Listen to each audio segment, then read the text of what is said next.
పెళ్లి చేసుకుంటున్నారా?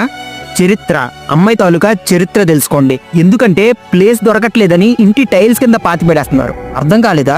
ఈ మధ్య జరిగిన రియల్ స్టోరీ చెప్తాను. ఒక మిడిల్ క్లాస్ ఫ్యామిలీకి చెందిన భర్త పేరు విజయ్, ఒక పెయింటర్.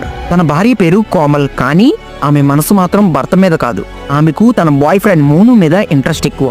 ఒకరోజు విజయ్ కి నిద్రమాత్రలు ఇచ్చి బెడ్ పై పడగానే కోమల్, మను కలిసి విజయ్ ని మర్డర్ చేశారు. మరి బాడీని ఏం చేశారో తెలుసా? ఈ ఫ్లోర్ టైల్స్ తీసి 4 అడుగుల గొయ్యి తవ్వి అతన్ని డెడ్ బాడీని పాతి పెట్టి పైన కొత్త టైల్స్ వేశారు. 15 రోజుల నుంచి విజయ్ ఎక్కడున్నాడో ఏమయ్యాడో ఎవరికీ తెలీదు. ఫోన్ చూస్తే స్విచ్ ఆఫ్. అనుమానంతో విజయ్ వాళ్ళ తమ్ముడు ఇంటికి వెళ్తే ఇంట్లో బ్యాడ్ స్మెల్, ఏదో తేడాగా ఉందని వెంటనే పోలీసులు కంప్లైంట్ ఇచ్చాడు. పోలీసులు వచ్చి ఆ ఇంట్లో భయంకరమైన దుర్వాసనని గమనించి ఫ్లోర్ టైల్స్ తీసి తవ్వితే శవం బయటపడింది. ప్రస్తుతం కోమల్, మోను వీళ్ళిద్దరిని పూణేలో అరెస్ట్ చేశారు. కానీ ఈ మధ్య ఈ కేసులు చాలా జరుగుతున్నాయి. ఇష్టం లేకపోతే పెళ్లి చేసుకోవడం ఎందుకో.